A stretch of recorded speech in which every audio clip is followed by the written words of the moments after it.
Llegamos al final de una semana en la que hemos aprendido por qué es importante que podamos aceptar la fuente de la vida eterna que es Cristo Jesús. Y también hemos aprendido la consecuencia de rechazar a la fuente de la vida que va a resultar en condenación. Y eso ya el día de ayer nuestro pastor Dani Perla nos explicaba algunos elementos. Hoy vamos a orar para hacer un breve resumen de lo que hemos estudiado porque hay muchas cosas con las que podemos reflexionar, pero que esta reflexión nos ayude a centrar nuestra vista en Jesús para que en Él podamos tener todo lo que necesitamos, pues Él es la fuente de la vida. Querido Padre, gracias te damos por tus bondades y porque hemos aprendido muchísimo esta semana y seguimos aprendiendo. Tu palabra es un tesoro inagotable. Rogamos que ilumines nuestras mentes, lo pedimos en Jesús. Amén. Amén. Para este día, pastor, me gustaría comenzar con una cita que aparece acá en nuestra lección. En la semana usted mencionó algo muy interesante. Jesús estuvo dispuesto hasta ser malinterpretado al humillarse a sí mismo para venir a este mundo y entregar su vida en nuestro favor. Y esta cita está en línea con eso que usted nos decía. En el libro El deseado de todas las gentes, que tenemos por acá, pero que vamos a leer de la cita en nuestra lección, dice: al condescender a tomar sobre sí la humanidad, Cristo reveló un carácter opuesto al carácter de Satanás, pero se rebajó aún más en la senda de la humillación. Hallado en la condición como hombre, se humilló a sí mismo, hecho obediente hasta la muerte y muerte de cruz. Así como el sumo sacerdote ponía a un lado sus magníficas ropas pontíficas o pontificias y oficiaba en la ropa blanca de lino del sacerdote común, así también Cristo tomó forma de siervo y ofreció sacrificio, siendo él mismo a la vez el sacerdote y la víctima. Él herido fue por nuestras rebeliones, molido por nuestros pecados. El castigo de nuestra paz fue sobre él. Cristo fue tratado como nosotros merecemos, a fin de que nosotros pudiéramos ser tratados como él merece.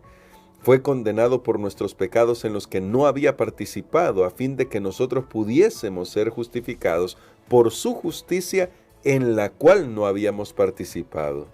Él sufrió la muerte nuestra, a fin de que pudiésemos recibir la vida suya.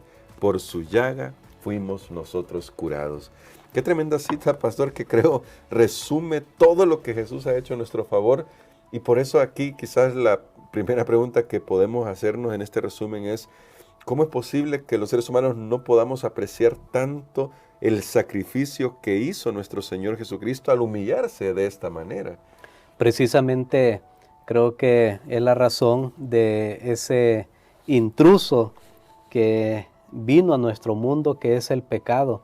Que el pecado trajo el egoísmo como un principio diferente del amor. Y me ha quedado muy claro en la lección de este trimestre, hermano Gerson, que solo hay dos principios: o amor o egoísmo. Y estamos en uno de esos dos. Sí. Y Dios mostró su amor. Realmente la esencia de Dios es el amor. Amén. Pero el amor necesita un objeto al cual amar, porque si no, simplemente se ama a sí mismo. Por ejemplo, si una persona dice: yo soy muy amoroso, pero no tiene ningún amigo, no tiene familia, no tiene nadie a quien demostrarle el amor, es amoroso consigo mismo. Claro. Y entonces eso sería egoísmo. Pero Dios mostró que Él ama a sus criaturas, que Él es amor, cuando estuvo dispuesto a encarnarse en la persona de Jesús y así morir para dar al ser humano la posibilidad de vivir. Eso es algo que nosotros apenas comprendemos ahora. ¿Sabe que yo lo podría decir también en estas palabras? Cristo nos amó más de lo que se amó a sí mismo. Amén. Y esto es algo que usted tiene que entender. Cristo te amó más de lo que se amó a Él mismo. Amén. Él nos ama más, estuvo dispuesto aún a perderse, porque el hecho de que Él se encarnara también significaba la posibilidad de que Él cayera, pecara, si no, ¿para qué hubieran sido tentaciones? Claro. O sea, si Jesús no tenía la posibilidad de caer, de pecar, de ceder a las sugerencias del enemigo, no se llamarían tentaciones, porque Sí. Por ejemplo, a esa pared yo no puedo tentarla y decirle, mira, ¿quieres irte allá a la calle? Porque simplemente no me escucha, no va a pasar nada. Entonces yo gasto en vano mis palabras. Y si Jesús no tenía la posibilidad de caer, de perderse, de hacer algo contrario a la voluntad de Dios o al plan que había sido establecido, entonces no hubiera sido tentación. Pero claro que si fue tentación, y la Biblia dice muy claramente, fue tentado, indica que él también tenía la posibilidad de elegir algo diferente del plan que había sido creado en la eternidad, pero eso involucraba pecado, Sí. eso involucraba El otro principio. el el otro egoísmo, principio, el egoísmo, y fue lo que Satanás trató de hacer que Jesús cediera, pero Jesús nunca pensó en él, siempre pensó en nosotros. Amén. Y uno ve que él nunca hizo un milagro para él, y lo ve en los evangelios bien claro, siempre fue pensando en favor de las demás personas. Entonces ese es el gran amor. Qué triste que el pecado a veces nos ciega y nosotros no podemos ver ese amor de Dios. De hecho, la segunda parte de la cita que se leyó, este es el tratado, ¿cómo podría decirlo yo?, más sublime Sí. de lo que es la justificación por la fe, de cómo Dios salva a una persona. Mire, si hay algo que uno debería memorizarse y aprendérselo y sabérselo al pie de la letra, es esa declaración. Cristo fue tratado como nosotros merecemos, a fin de que nosotros podamos ser tratados como Él merece. Amén. Fue condenado por nuestros pecados, en los cuales Él no había participado, para que nosotros participásemos de su justicia, en los cuales nosotros no habíamos participado. ¿Por qué eso es tan importante? Porque esa es la base de nuestra salvación. Este es el gran trueque. Esa palabra casi ya no la usamos hoy porque no intercambiamos bienes, pero de repente alguien dice, mira, yo te doy esta camisa y tú me das estos zapatos. Ese es un trueque. Antes la economía, yo recuerdo cuando uno estudiaba sociales, la economía estaba basada en el trueque, ¿verdad? Las personas cambiaban su café por maíz, por esto. Y aquí habla de un trueque, donde Jesús recibe lo que nosotros somos, que no somos nada bueno, y nosotros recibimos lo que Él es, totalmente su justicia. Esa es la base de la salvación. Si un día usted se siente tentado a pensar, bueno, ¿y sabes que me voy a salvar o no? Ve a Cristo. Él ya nos ha dado lo que nosotros necesitamos para ser salvos. Creo que debemos contemplar más esto para que ese amor de Dios penetre en nuestras paredes de egoísmo, de orgullo, de autosuficiencia, y podamos ver realmente a Jesús, quien es la fuente de la vida, pero que irónicamente tuvo que morir para poder darnos vida a nosotros. Y ahora, pastor, esto que estamos conversando y que usted nos está comentando, esto lo sabemos por la revelación de Dios. En la palabra se nos muestra esta revelación. Tenemos también la bendición de los escritos de nuestra hermana Elena de White. Y aquí entra una pregunta. ¿Cómo pueden armonizar la lógica y la razón con la fe?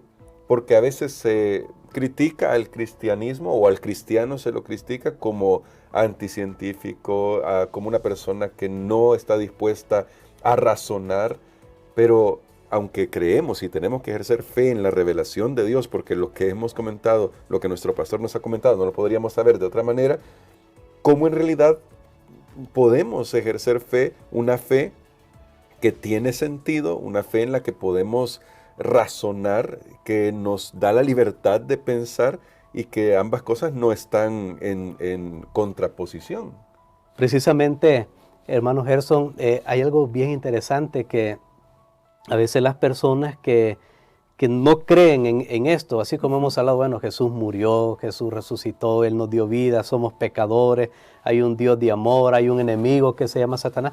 Hay muchas personas que dicen, no, todo eso son cuentos, eso no es científico, yo solo creo en 1 más 1 es 2 en lo que la ciencia dice.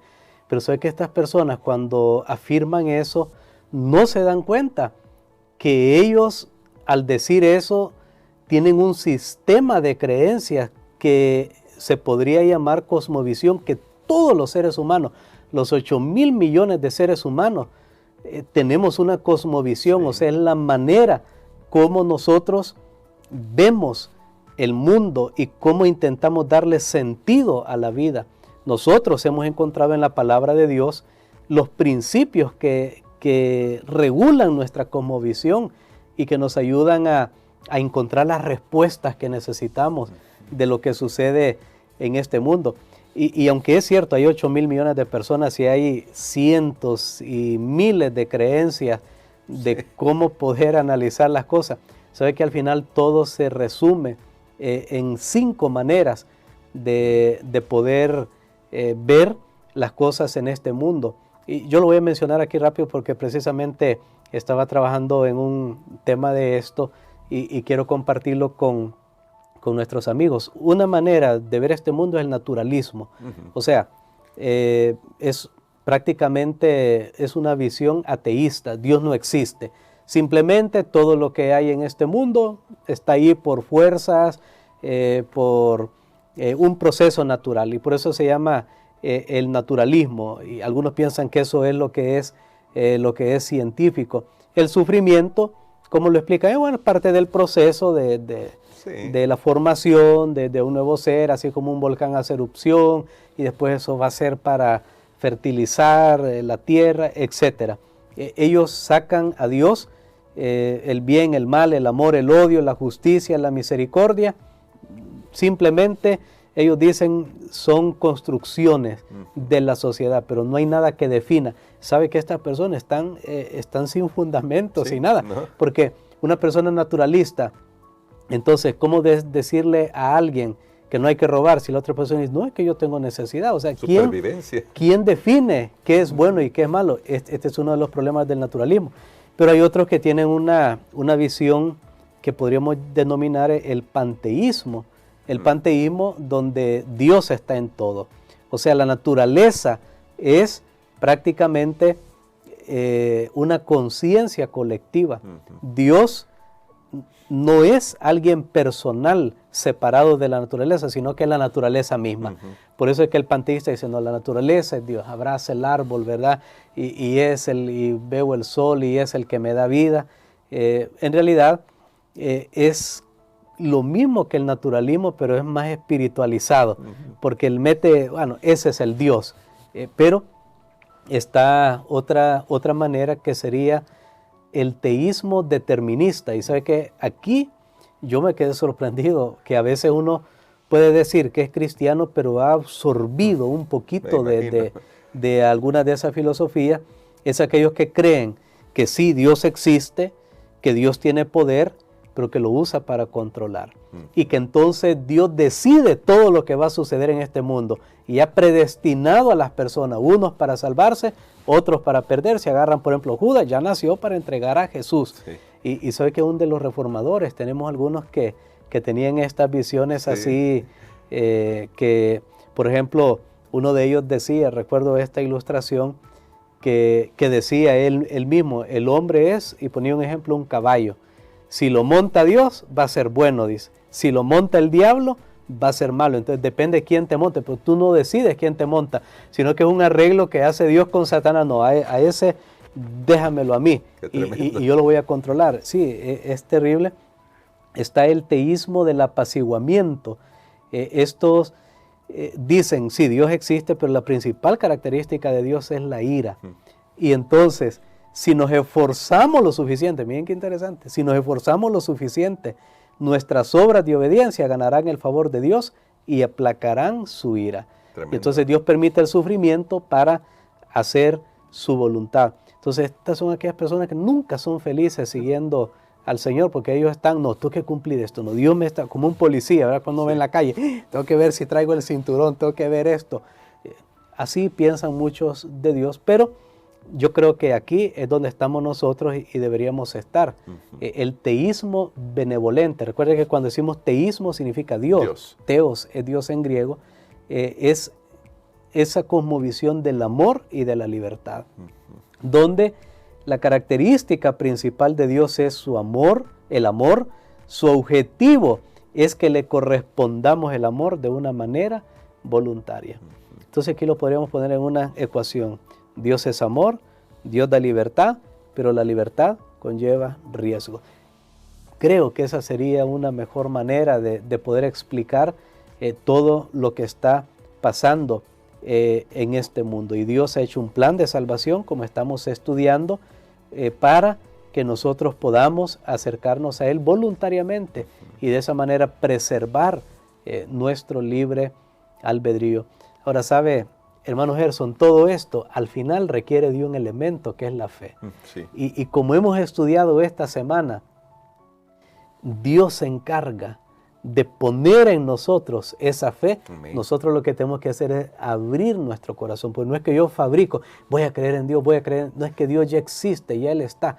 Con solo ver tantas providencias de Dios, y cuando uno va a la palabra de Dios, y aquí es donde nuestra fe es basada en evidencias. Sí, claro que tenemos que servir a Dios de una manera razonable, no que, bueno, yo creo en Dios, pero tengo mi mente vacía. No. Hay una manera razonable de creer en Él. Uno ve la historia, ve los acontecimientos, ve, por ejemplo, las predicciones, como hemos estudiado la semana pasada, o las semanas anteriores, en la vida de Jesús, cómo se cumplieron profecías. Vemos que lo que Él ha dicho que está para el futuro se está cumpliendo. O sea, es una evidencia, sí. Pero sobre todo es esa paz que viene al alma, es ese sentido, ese propósito. Ahí es donde nosotros tenemos que conocer a Dios. Pero siempre va a ser un asunto de fe y de que nosotros voluntariamente decidamos creer o no creer, porque posibilidades para la duda siempre habrán.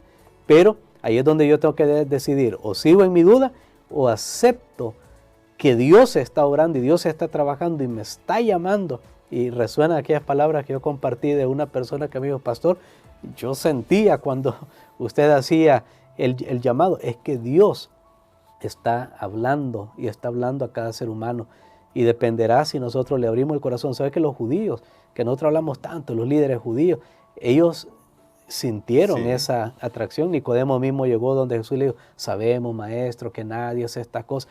Sabían ellos, sintieron ellos, pero algunos cerraron porque por conveniencia, por tradición, por lo que sea, cerraron su corazón al llamado que Dios les hacía. Y finalmente ya no hay excusa, porque es lo que dice Pablo en Romanos 1, ya no tienen excusa. Dice que Dios se les reveló, pero fueron ingratos, no quisieron seguir a Dios. Y por eso Dios al final, Él va a ser justo, va a abrir todos los libros, va a abrir toda la historia de este mundo y va a mostrar que Él obró y trabajó. Por eso el llamado es que cada uno de nosotros podamos estar sensibles para ver a Dios obrando en nuestras vidas y en este mundo. Amén. Así que hoy queremos decirle a usted que está viendo este programa, lo razonable es creer en Dios. Lo razonable es aceptar que Jesús es la fuente de la vida. Y queremos, pastor, que ore por nosotros justo por eso, porque tal vez Satanás a veces logra borbandear con todas esas cosas que están a nuestro alrededor y logra hacer que haya dudas. Pero hoy le invitamos, acérquese a Jesús, confíe en su palabra y verá cómo usted mismo verá la evidencia que usted necesita. Así que con eso de mente, pastor, ore por nosotros para que podamos aceptar a Jesús en nuestro corazón. Amén. Padre, gracias te damos, Señor, porque Jesús es la fuente de la vida, de luz, de todo lo que nosotros necesitamos. Gracias porque Él ha venido para iluminar nuestras vidas oscuras, vacías, desordenadas, así como estaba este mundo al principio, y tú sacaste orden del caos y sacaste cosas maravillosas de la nada. Así, Padre, obra en nuestras vidas. Queremos escuchar tu voz. No queremos ser tan ciegos como aquellos líderes religiosos que simplemente hicieron a un lado todas las evidencias de que Jesús estaba en medio de ellos como el Hijo de Dios, el Salvador del mundo. Ayúdanos a escuchar tu voz. Gracias porque te has presentado en nuestra vida, Señor, de diferentes maneras. Gracias porque nos amaste más de lo que te amaste a ti mismo. Y gracias, Señor, porque nos das la salvación que no merecemos. Ayúdanos a creer, ayúdanos a caer derretidos ante este amor, Señor. Subyuga nuestros corazones duros, fríos, toscos, egoístas y orgullosos. Lo pedimos en el nombre de Jesús. Amén.